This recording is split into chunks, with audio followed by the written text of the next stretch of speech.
It was cold, rainy night, week after Halloween.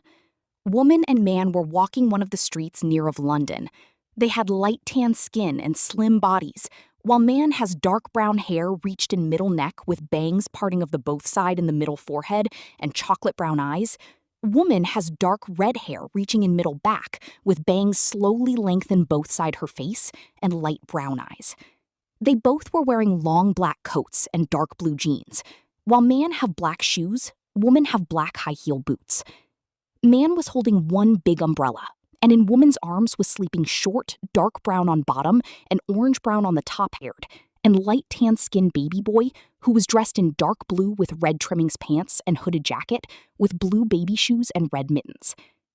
When they arrived in front of door in ordinary white house with black roof, they pushed the doorbell, and when it rang there was heard big thud sounds of feet inside of the house.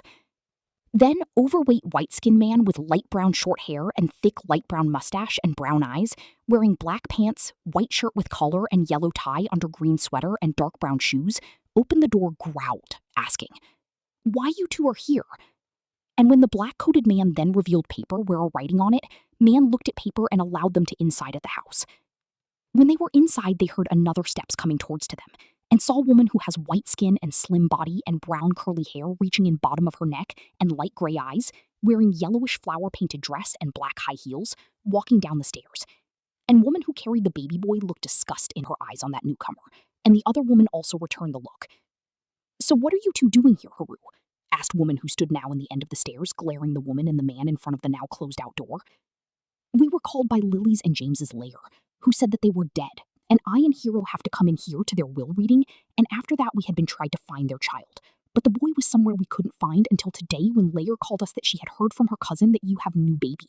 He had seen you with new child, and then Lair realized that you have Lily's child. Is that right, Petunia?" Woman called Haru said, glaring back at her. "Yes, he is here. But why you come here because that useless brat?"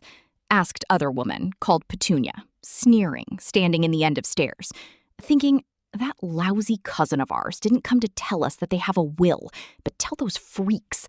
I have to call her later.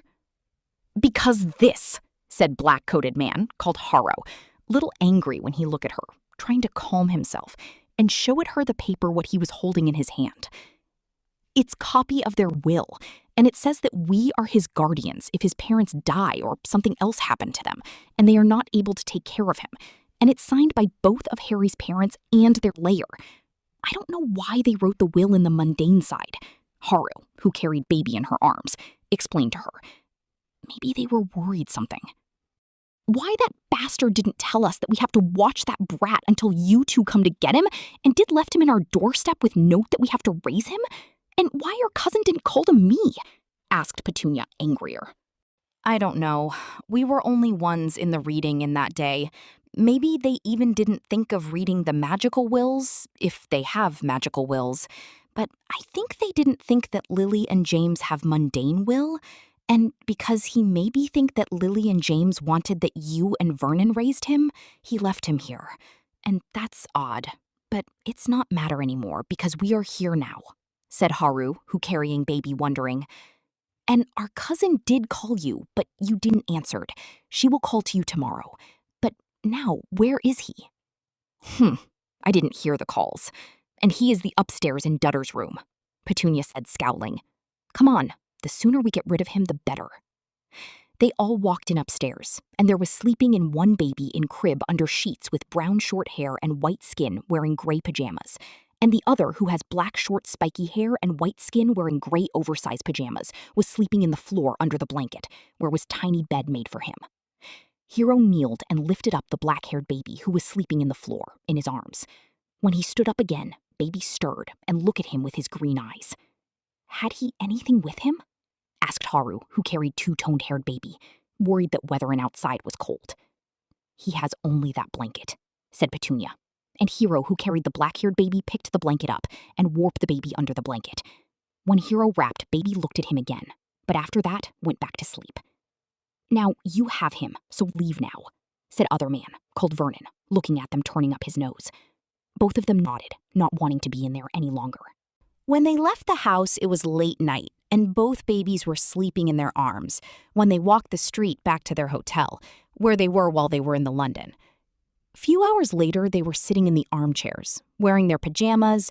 Haru has pink-colored, and Hiro has yellow-colored, in the hotel room and holding two babies in their arms and feeding them. The two-toned-haired baby wearing now reddish-black pajamas, and the black-haired baby has now wearing other baby's clean blue pajamas. I think it'd be safer if we use airplane to go back to home. Then nobody in British magical ministry were able to stop us, or somebody in the magical community will harm the boy. I don't trust few of them. And if we use the magical travel, they probably will know, and that's why we have to get him to passport and clothes. Then we can go back home, said Haru when looked at Haro after the babies were stopped eating. Yeah, that's a good point. We can do those tomorrow. That was interesting meeting with your cousin and his husband, said Haro looking back at her. You know why they hate everything with magic, said Haro frowning. You're right, but that's wrong way to act because of that, said Haro. I know, but we can't do anything about it unless that happened, Haro said frowning, thinking.